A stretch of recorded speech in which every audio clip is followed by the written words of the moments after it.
Alors, bonjour les amis et bienvenue à vous pour cette nouvelle vidéo. Je suis très heureux de vous retrouver sur la chaîne Tai Chi Tao Ling Yoga Qigong.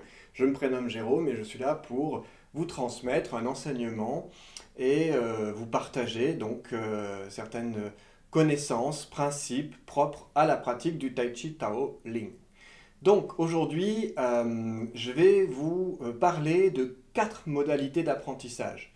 4 modalités d'apprentissage qui ne sont pas spécifiques au Tai Chi Tao, au yoga, au Qigong, mais qui sont propres à toute forme de discipline, de toute méthode, je pourrais dire, de toute pratique que l'on pourrait vouloir découvrir et laisser se développer en nous-mêmes.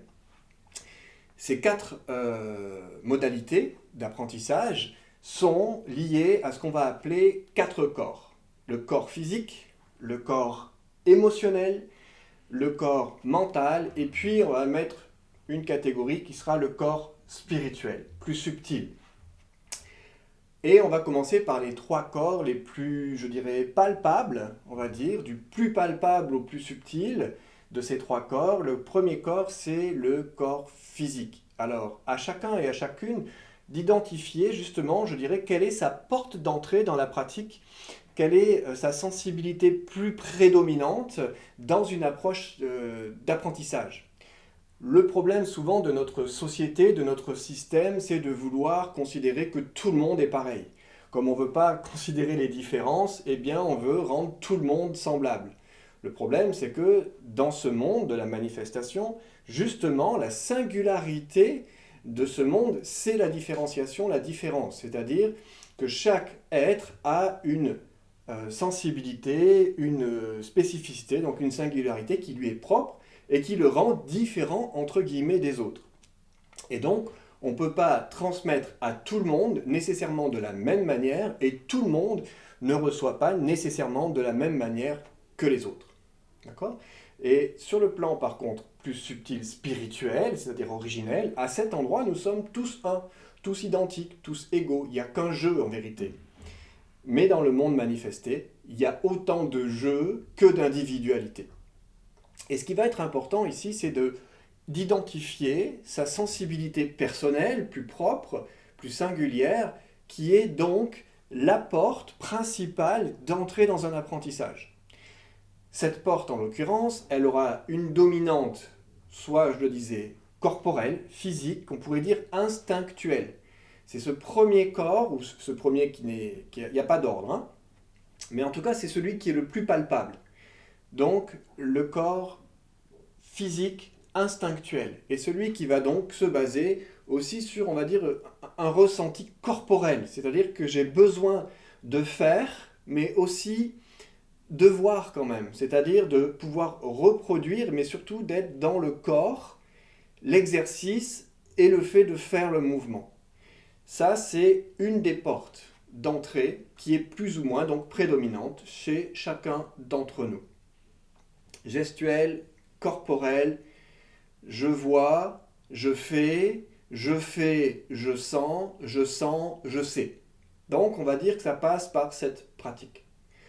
Beaucoup d'enseignements vont souvent commencer comme ça, hein, c'est-à-dire je vais mettre en pratique, je vais faire, et puis petit à petit ça va se révéler dans une compréhension plus subtile et plus profonde.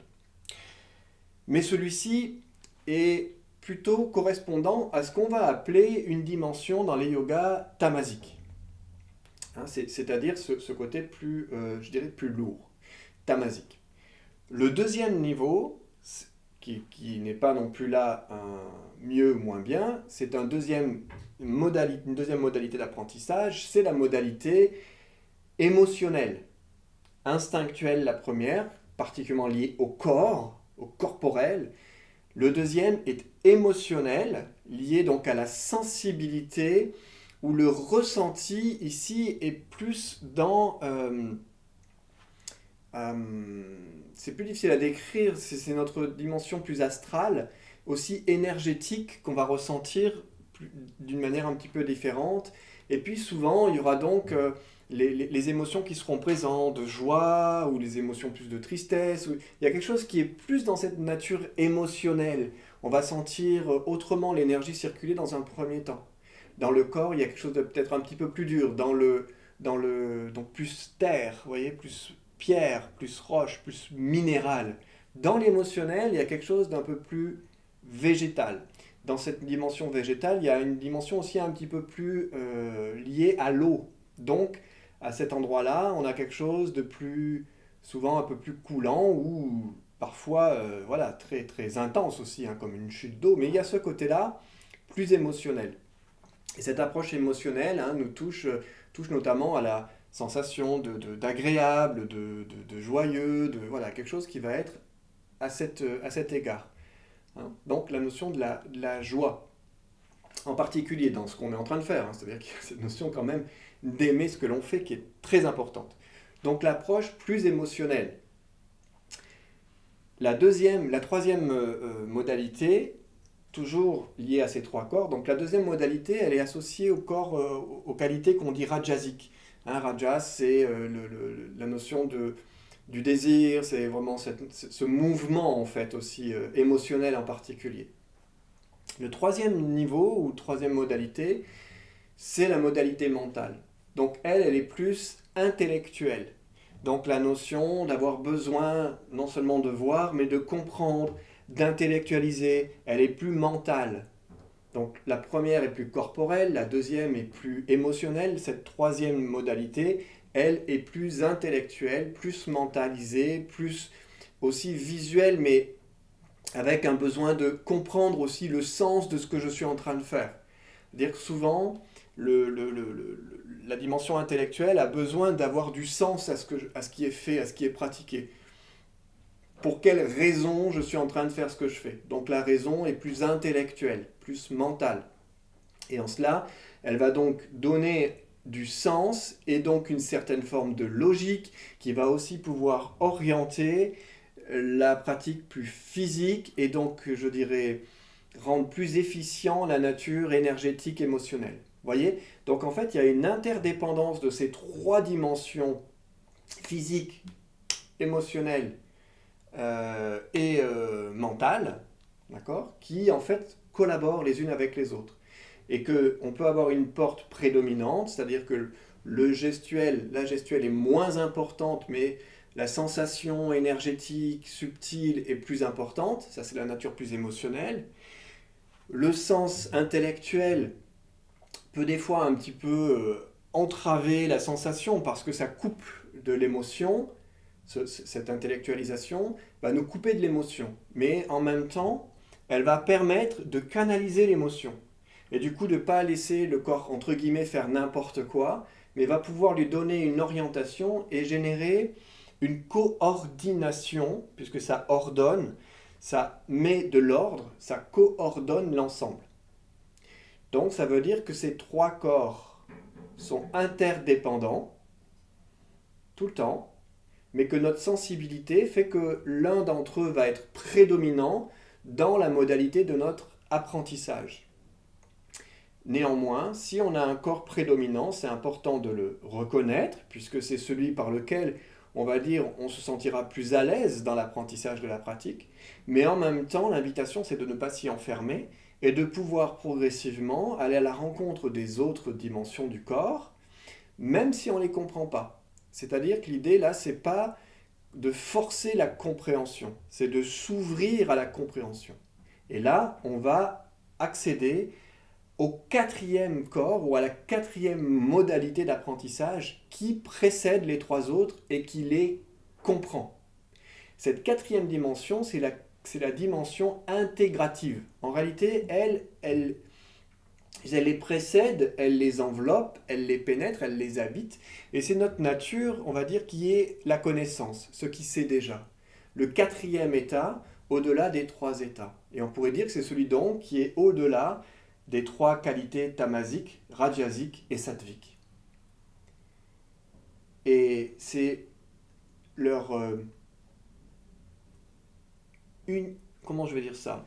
J'allais dire leur transcendance, mais qui nécessite de passer par leur pénétration, c'est-à-dire dans leur unification des trois dimensions que l'on considère inférieures, entre guillemets, la dimension plus individuée de l'âme dans son identification personnelle, et qui est transcendante, c'est-à-dire qu'il faut passer souvent par ces 3 dimensions corporelles pour accéder à la dimension plus subtile et spirituelle.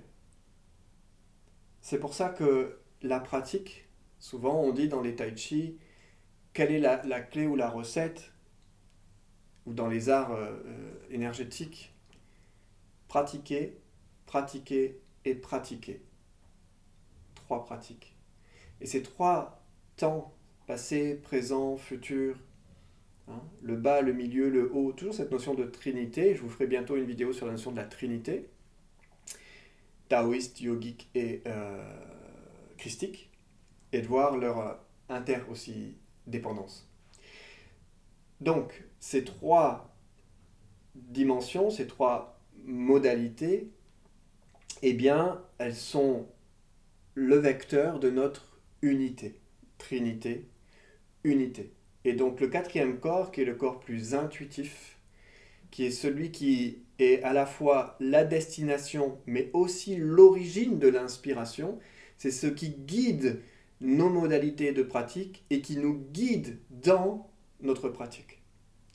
Et ce 4e corps, souvent, il va se révéler à nous plus particulièrement à travers l'imprégnation dans les 3 autres corps de la pratique du Tai Chi Tao, en l'occurrence ici. Oui. Donc le 4e corps, c'est l'intuitif. Et c'est celui dans lequel on va se mettre en état de méditation. Et par exemple, quand on va... comment le pratiquer, comment l'utiliser, entre guillemets. En fait, c'est... J'ai la pratique corporelle, je fais le mouvement. J'ai la pratique émotionnelle, j'ai la sensation subtile, énergétique. J'ai la pratique intellectuelle, le sens que ça peut avoir, faire une forme, pratiquer le yin-yang, faire les ouvertures, ok. Dans une idée martiale, ça pourrait être une protection et une contre-attaque, par exemple, ou voilà, c'est se défendre, ça peut être donner du sens, mais c'est aussi comment absorber quelque chose et écarter quelque chose. Donc il y a à la fois absorber, et puis repousser, renvoyer, etc. Donc c'est-à-dire qu'il y a une logique, il y a un sens. Voyez, donc ça donne un orient, une orientation au geste et à la forme. Donc ça concilie aussi, sur le plan de la motivation, ça concilie la volonté, l'engagement, je pourrais dire, dans notre pratique. Ça vient concilier nos corps. Et ensuite, cette notion de 6e corps, le corps intuitif, plus exactement, cette intuition spirituelle, eh bien, c'est aussi d'être dans une visualisation de la réalisation déjà parfaite. Parce que notre corps sait, notre corps connaît, nos corps connaissent, notre conscience est connaissance. Alors à ce moment-là, je peux visualiser le mouvement, entre guillemets, juste, on pourrait dire parfait, dans une belle et bonne réalisation par l'esprit spirituel, et qui va favoriser son intégration sur les 3 autres plans, intellectuel, émotionnel, instinctuel. Voilà pour cette courte vidéo, relativement courte, d'enseignement et de transmission sur les modalités d'apprentissage du Tai Chi Tao ou de toute autre forme de discipline. Je vous remercie pour votre présence. N'hésitez pas à valoriser l'appréciation de ces vidéos si le cœur vous en dit, en mettant les petits pouces, comme on dit souvent, sous les vidéos ou en partageant l'expérience de ce que vous en vivez. Et si vous souhaitez nous rejoindre au cours par Zoom à distance, vous pouvez le faire tout au long de l'année. 4 fois par semaine, c'est possible, de 1 à 4 fois par semaine, selon votre motivation et votre disposition. Et puis des rencontres en présentiel, physique, qui auront très prochainement lieu. N'hésitez pas à aller sur le site internet pour vous tenir informé, lepapillondoransoie.fr, des différents événements qui auront lieu, proches de chez vous peut-être, ou en tout cas, ici ou ailleurs. À très bientôt et merci pour votre présence.